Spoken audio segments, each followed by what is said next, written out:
Alright y'all, it's Malcolm with Gifted Hands. I'm here at a customer's house, and the complaint is that the freezer keeps leaking into the refrigerator.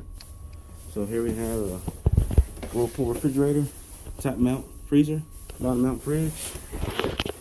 There's a model, manufactured in 2004.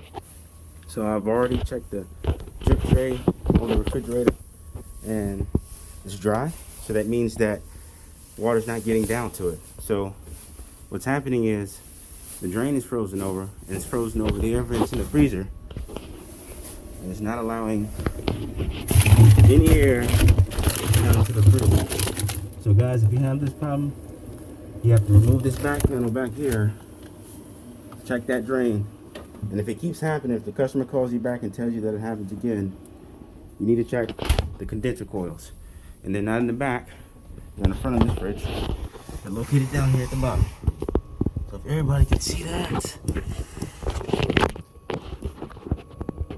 Okay, so condenser coils, got a good shot there. Dirty.